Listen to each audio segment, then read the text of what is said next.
I've observed externally,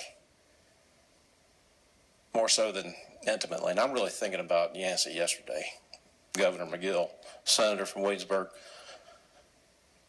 Nothing was so more precious yesterday than to know that the communion they enjoyed as they served South Carolina, served their people, the way they enriched each other. I think the scripture reference of iron sharpening iron was invoked, but I know that Yancey spoke of the sweet communion they had as they traveled around Columbia singing hymns together. I would have never dreamed it. And Joel, that was some of the best Yancey that's ever been projected from here. You're better Yancey than Yancey. But I do want to go back and just close with a slightly humorous anecdote from Billy's past that I observed that relates back to humility.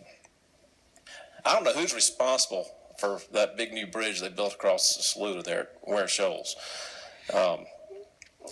I know that Billy is in large part responsible for bringing the attention of state agencies to his vineyard. So I'll go ahead and say it was Billy, but you wouldn't know it by anything he said. There was about 400 or 500 people that showed up over there when they dedicated that new bridge 7, 8, 9 years ago. There were at least 400 or 500 people there that wanted to make sure that Billy O'Dell got credit for that bridge. The whole time he's protesting. This isn't my bridge. A lot of good people were instrumental in getting this bridge here. I don't know why y'all making a big fuss about me. And it wasn't just vain protestations. It was genuine. The man, and as was noted about his children and grandchildren several times, yesterday, today, rightfully proud of things that last, things that are eternal, his family. And yes, he wanted to serve the poor, the needy, the underprivileged, and even the folks that are trying to get back and forth within Greenwood, Lawrence, and Abbeville counties over there in Ware Shoals, and had a nice new bridge to do it on. And I know this is 400 or 500-year-old Elizabethan, but it's just the authorized version that I can see, and it would be more applicable in many more translations. But when I think of Billy O'Dell, I will think of Ephesians 5, where it says, "Then seeing then that you walk circumspectly, not as fools, but as wise, redeeming the time, because the days are evil." You can go back and reinterpret some of that, but I think the spirit is there. I heard it from many of you already today.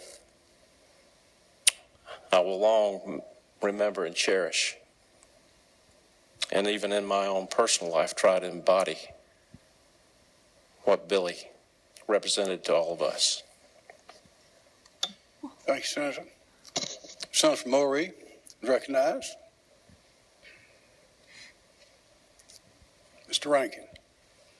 Folks, I want to share just a few moments with you about the fellow that we all are remembering today and highlighting the impact that he's had on our lives and those that he's served with a little different vantage point, and that being a young, newly elected senator who was extended the great wing of protection of Yancey McGill.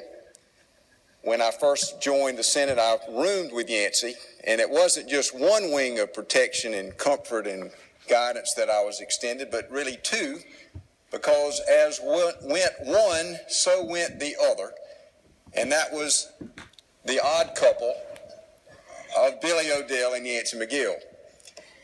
At the service yesterday, it could not help but be noted, and the ever undelicate and awfully audible Joel Lurie was heard from behind me saying, "It sounded like a marriage."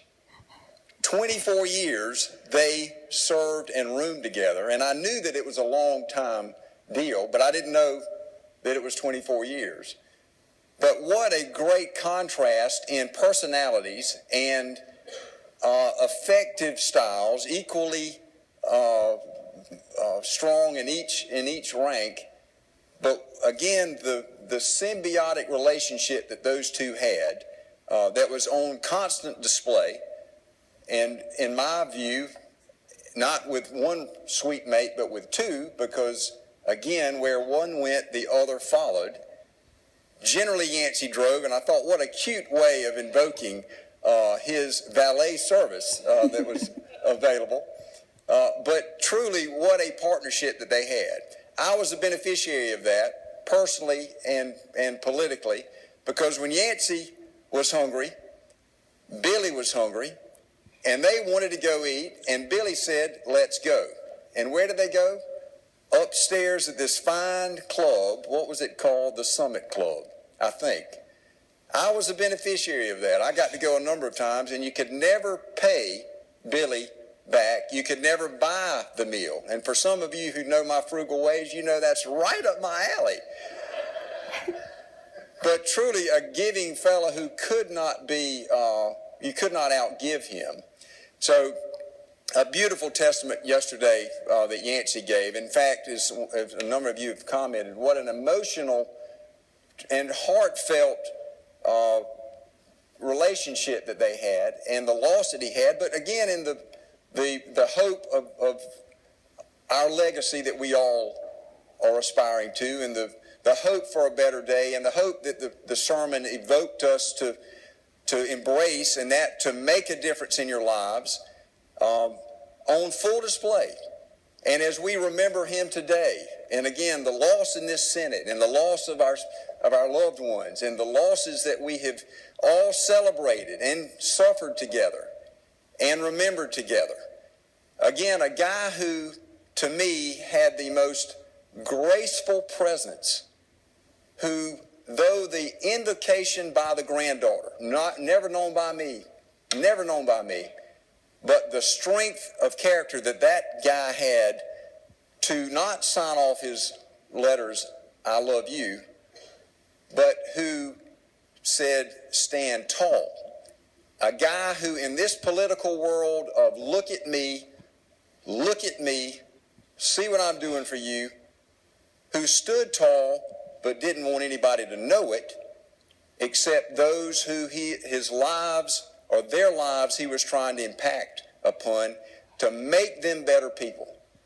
So his family, which we all are a part of, heard him tell them, stand tall.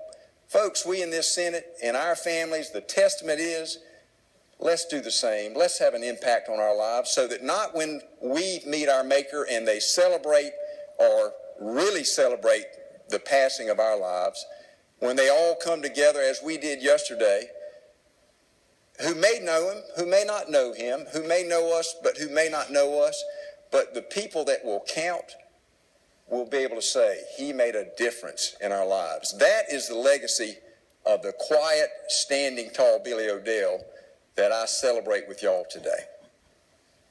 Thanks, Senator. Senator from Aiken.